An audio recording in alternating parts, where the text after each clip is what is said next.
Yeah, sure. Ladies and gentlemen, welcome to the press conference of Holger Rune.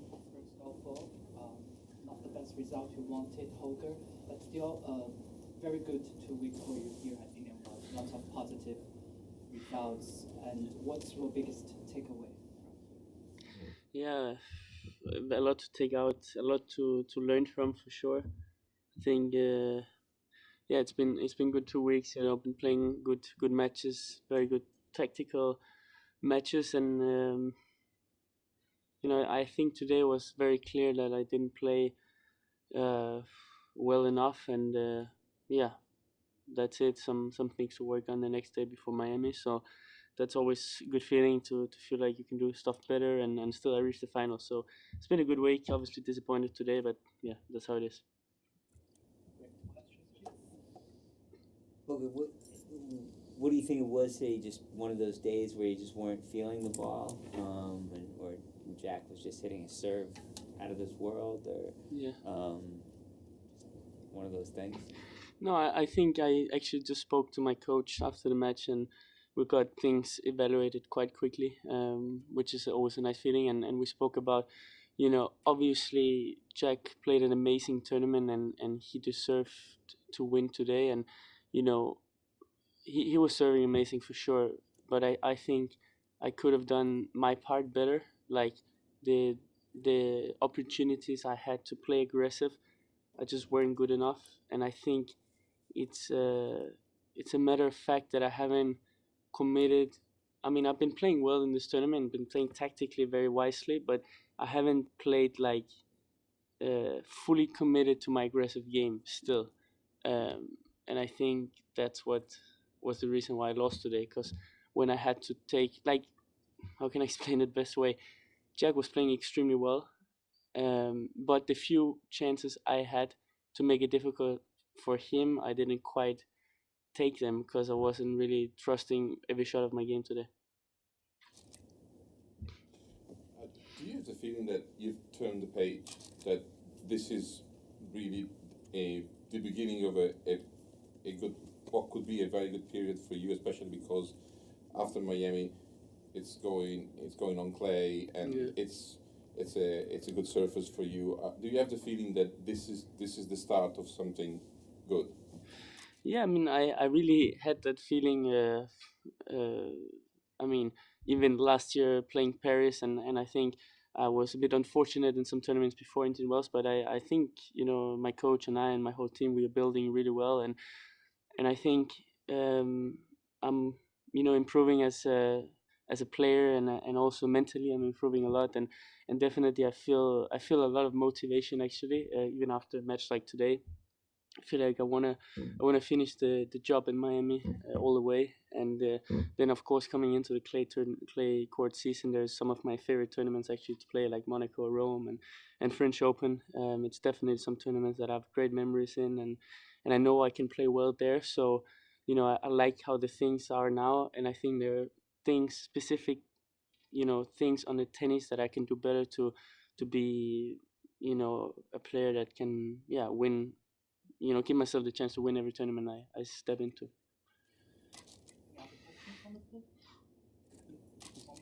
Just in terms of the way you played yesterday against Danilo, that sort of very Yeah. tactical game. In terms of that balancing out with your aggressiveness and completely different player today, Yeah. it was doing that sort of not that much of an option against a player like Jack, the way he plays. No, for sure. I mean, against Medvedev was a completely different match, but I think you know I think what I thought straight away after the match today is, do you remember how I played in Paris 2022? I told myself that, and I answered to myself like yes, and that's how I want to play, and that was way more committed, like, to my tennis. I think when I was stressed there, my reaction was to step more in and come more to the net and be even more aggressive. And now my reaction was, okay, I'm stressed, I'm gonna fall 3 meters behind the baseline. And a player like Jack, who's full of confidence, just beat Carlos yesterday. You cannot give him this time to play. Then he's gonna make you move side to side and gonna hit winners. So I think in my mind it's very clear what I need to practice on the next day and what I have to do better in Miami. It's really to play way more aggressive. And I think actually seeing Alcaraz play yesterday was of course it was unfortunate for him, but I kind of liked the way that he lost that match in a way because he went out swinging.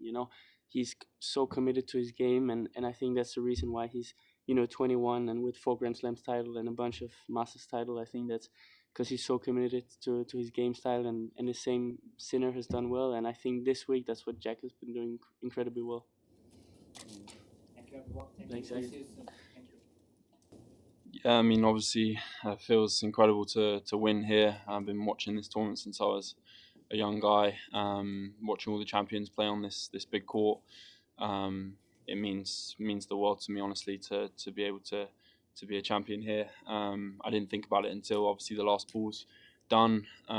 Before the match, you're thinking of all kinds of scenarios in your head, a lot of doubts, thinking that you probably could lose, and that's just what makes it even better is that just getting through those doubts and being able to play the final in the way I did. I'm really happy and really proud of my achievements this week.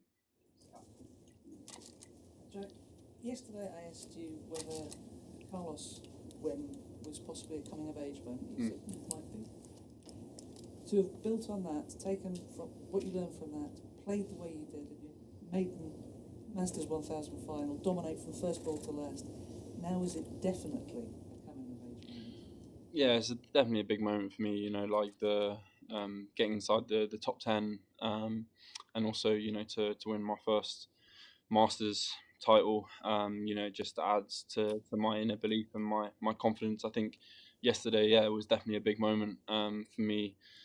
I hadn't kind of felt that way on the court for a while, where I felt like my energy was kind of sapped from the emotions of the match with Carlos and the environment and who I was playing. So I think that third set yesterday was huge for me, because I came in today knowing that this is a final. I might have the same feelings, but in truth, I felt kind of a bit nervous before I played. But then when I got out on the court, I felt amazing. I felt like I was in control. I knew what I needed to do, and I just went for it and played to win. So I think definitely to put the level I put on the court this week consistently. It's one thing doing it in practice and saying you're going to do it, but to be able to do it on the big stage, that's definitely a big moment for me. Jack, when that last point was played, are you able to describe your feelings, your emotions, and when you knelt down on the court as well? What was going through your mind? Was it a bit of shock? Was it total goosebump time? I mean, I think you train every day. You put in all the sacrifice, all the work. The team around you, my family. I've put in years and years and years of work in.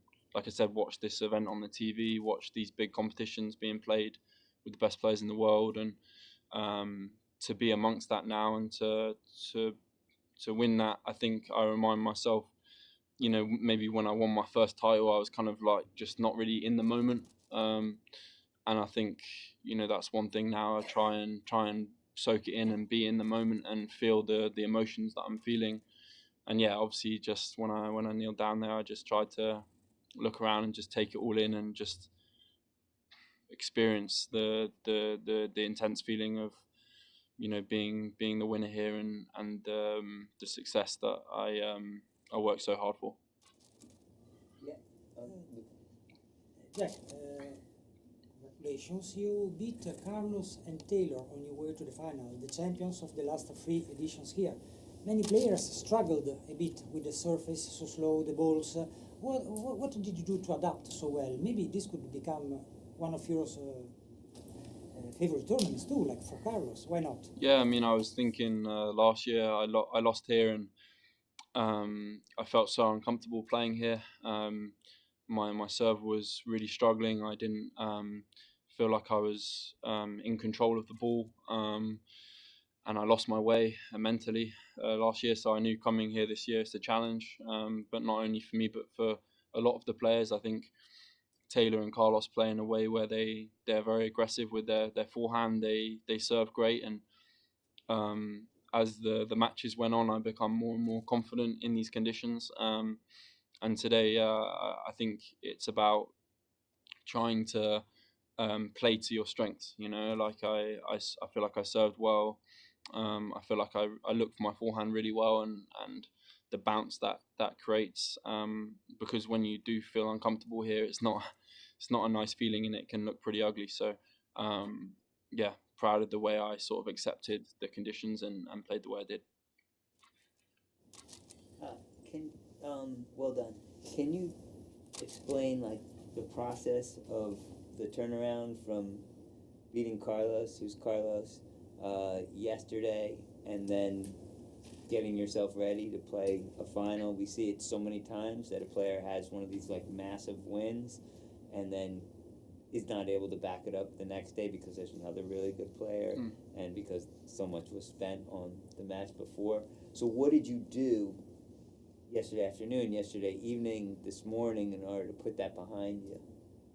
Yeah, I mean, I just I chilled out, to be honest. I did the ice bath and the treatment. Rested, and I didn't sleep that great last night. I woke up feeling pretty tired, but I've been through it many times now where maybe I'm playing a big match the next day, and your mind wants to tell you all the time that you're tired and that you're struggling. And I think when I'm practicing, I've really tried to, over the years, become consistent in my practices. Like Monday, Tuesday, Wednesday, Thursday, Friday, Saturday. There's many days during that time where you feel like you don't want to do it, and you feel tired, and you feel like you've got no energy. So it's important when you're training on those days to really push to the max, because that you're going to be in a similar situation when you come to the competitions as well, that you're going to be tired and you're going to feel like you don't want to do it and you're nervous and all these things. So I just tried not to think about it too much. Like I said, I felt a bit fatigued this morning from all the emotions of yesterday, but I'm in a final. I've worked so hard to get here. I've beaten 5 great players, and there's no time to be tired. I've got to go out and go for it on every ball, and no matter how I'm feeling, just put my head down and fight for everything. Jack, just reflecting on your young career and the year so far, the retirement in Australia, the finals in Doha, your first Masters 1000 over here, and top 5 with Insights as well. Where's you going to be going next from here? Not really thinking about any outcomes like ranking wise or events wise. I feel like I've achieved a lot in the last year, and it's been nothing to do with setting goals. Setting goals and saying you're going to do something is, it's important to believe it, but if you're not putting in the work and putting in the sacrifice and the days of consistency together, then you're not going to achieve anything. So I try and me and my coach, we try on waking up each day and approaching practice, approaching everything I do in a very structured way and in a very consistent way, so that I don't have many bad days. And so when I do maybe have a bad day, my level is still very high. So obviously I want to be a great player and I want to achieve amazing things in this sport, but my main goal is to keep on improving and keep on knuckling down, and I know that there's a long way ahead of me, and I'm very ambitious, so I don't want to just stop here. I want to keep on going. Last one, Just to adapt quickly, you said before that you've been dreaming about winning here and tournaments like this since you were a kid. What were you dreaming of? When you were dreaming, how did you think it would feel to win one of these, and how far off the mark were you, or how close to the mark were you when you were that size to the actual winning of it? I mean, you dream of winning this stuff when you're a kid. I think over the years, you especially when you're playing pro and stuff, it kind of gets lost a little bit, because maybe that when you're young, you think, oh, I'm gonna just rock up and win. It doesn't work that way. You got to go through many different ups and downs and emotions. I think it's weird when I was younger. Obviously, like I think of what it would feel like, now I'm here. It feels honestly amazing. It feels just a lot of pride, a lot of passion. It's not so much of like oh, I've done it now. It's just feels like a really wholesome moment that I can share with my family, my team, and all the people who have helped me, and that makes it all the more special. So I'd just say it's a really special feeling, and yeah, I'm gonna hold this with me for the next few days for sure. Thank you very much. Thank you, Chad. Thank you. Round of applause for you. Cheers. Thank you, guys. Thank you. Thanks, everyone. See you next year at tennis.